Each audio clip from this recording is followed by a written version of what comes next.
Hey guys, it's Max. How's everyone doing today? Hopefully better than me. I've been trying to do this report since like 9 o'clock this morning. I have an interview with Cy Katara from Tap Alpha today at 1 Central, so 2 Eastern. Be watching for that. All right, so let's start with the market. SPX gapped down big this morning, but in a sense gone straight up. Nice recovery. We're even ahead of where we closed last night. Now, also, we've been talking about this gap left behind from the Trump victory. And I'm saying that if this was a real gap, we'd expect buyers to show up here again if we get back into it. We got back into it this morning, and buyers were definitely there. So we shall see. We're kind of stuck between two gaps. We have a big gap from a couple of days ago on top of us. So we're kind of stuck between right now. So we'll see what happens. Now let's look at VIX. The reason we look at VIX is because it is what drives my my volatility trend following system. Well, the trend of volatility is going up, which is bearish for the market. So my low system last Friday that's the S&P right there. I don't know if you can see it. Last Friday at 12:10, it switched bearish. It had been bullish for about a week and a half before that, and the market had kind of been drifting up, but then the market kind of rolled over and we got a bearish reading because people started buying volatility. Well, we'll keep an eye on that. We would need to get another bullish reading. We would want to see volatility sell off and start trending down again. You know, as of right now, it's still above the 200 period moving average. So that's something we look at. All right. So we're still cautious on the market. But if you're in the high yield funds, their timing really doesn't matter because you're trading options. You're trying to remove the timing, or you're removing large parts of the timing element from it when you're doing income-based option strategies. So let's look at the ULTYverse. All right. So ULTY's doing well today. They're up 62 bips. Their average stock of their universe is up 2%, a little bit more than 2%. They had a home run in this stock called SYM, Symbiotic. That stock's up 28% today. Jay did a great job on that one, but they had a lot of them that are up today, and they have bullish trades. They have bullish trades on everything. In fact, ULTY doesn't make any bearish trades, so it needs the market to go up too. It's definitely a bull market fund.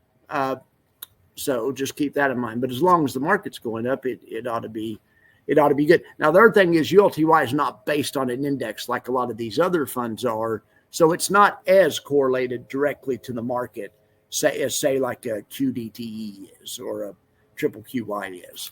Okay. In any event, let's look at the ULTY grid and see what kind of strategies Jay has on. Well, the new ones are usually at the bottom, so we'll start at the bottom. Symbiotic, that's a caller. VRT, that's a caller. Palo Alto Networks is a caller. Nice trades. And then, but you can look up here, you can see that everything he has on is a caller, with the exception of Disney, where he has on the risk reversal, or what I call loaded dice trade. Then in MBLY, Mobley, he has on a call spread. But other than that, it's turned into a caller fund.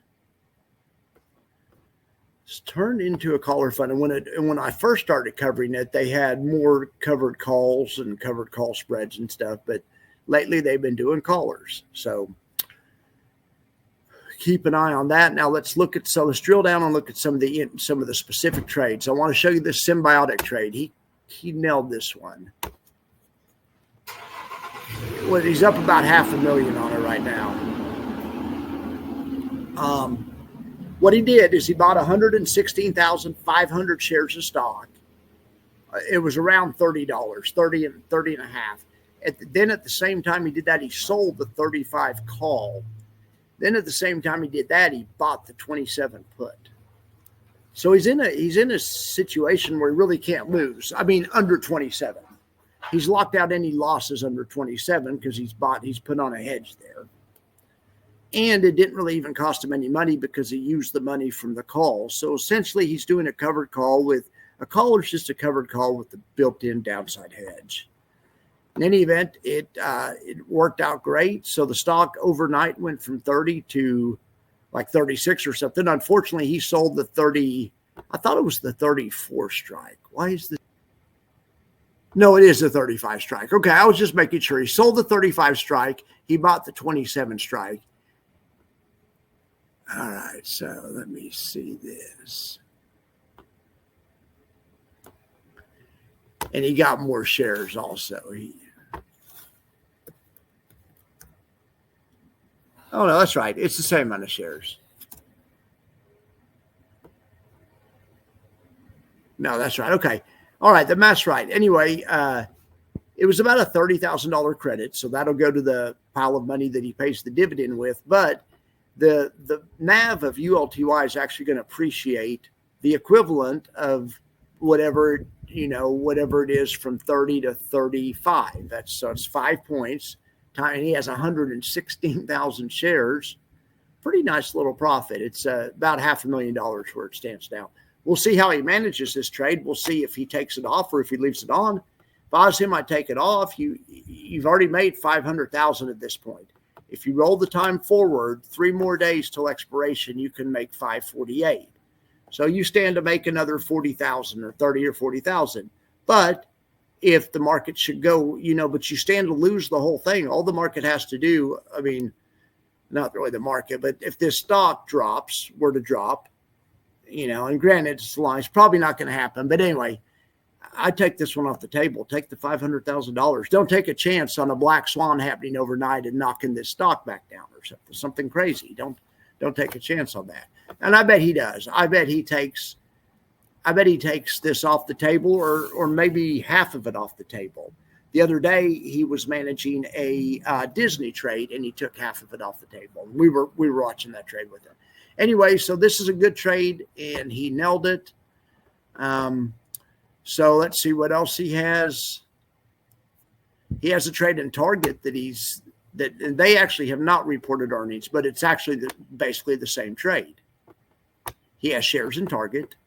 He did a covered call, but part of the proceeds from the covered call, he sold these things for $3.45 a piece. Part of those proceeds, about $2.50, he used to buy a put. So now he's locked out any chance of loss, of a major loss. It doesn't matter if the stock drops 50%, if Target drops 50%, overnight, it's not going to matter to Jay because his losses are locked out under 145. Right. So I predicted Jay would do a different trade than he did. We may talk about that during the options show. We'll talk about the rest of this stuff during the option show, but you can see the ULTY trades I have in here are working out well.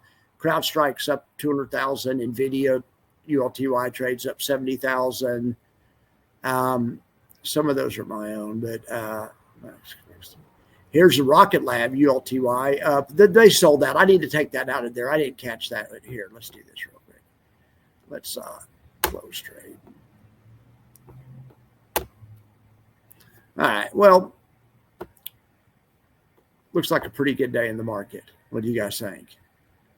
Really good day in the market if your name is AIPI, YMAX, YMAG, or ULTY.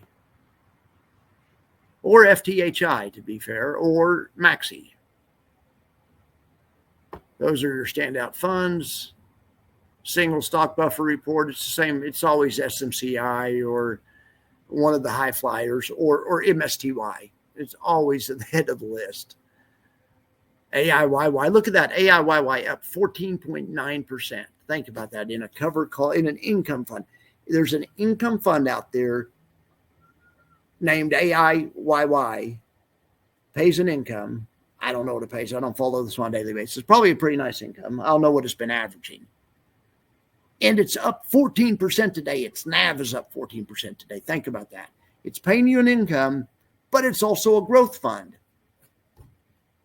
I mean, it's not an income fund because income funds are never up 14%. That would never happen on an income fund, right? But this is an income fund.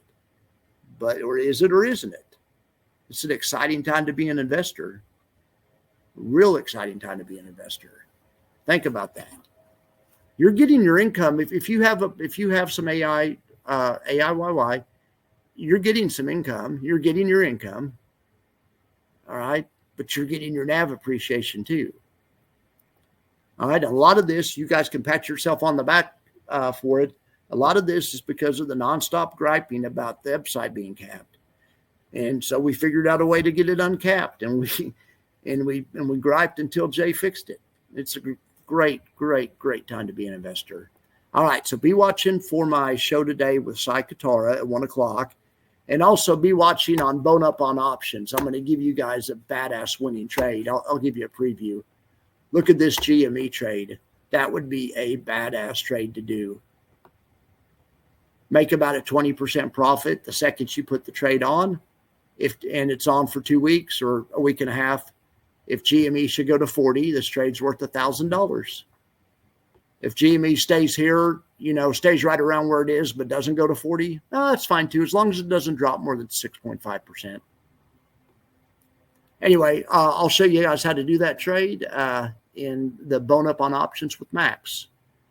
All right, guys, I appreciate y'all for being here. And even if you don't want to watch the option show, that's cool. But watch my interview with Cy, please, okay? I've only been having like 50 people watch my option show. I don't think there's very many people interested in that. But that's fine. It doesn't bother me. I appreciate that there's 50 of you out there that are willing to learn. And I think once the 50 of you realize how cool it is, some of you guys have, the word starts getting spread, there's going to be a lot more of us join. All right. I appreciate you guys. You guys have a great day.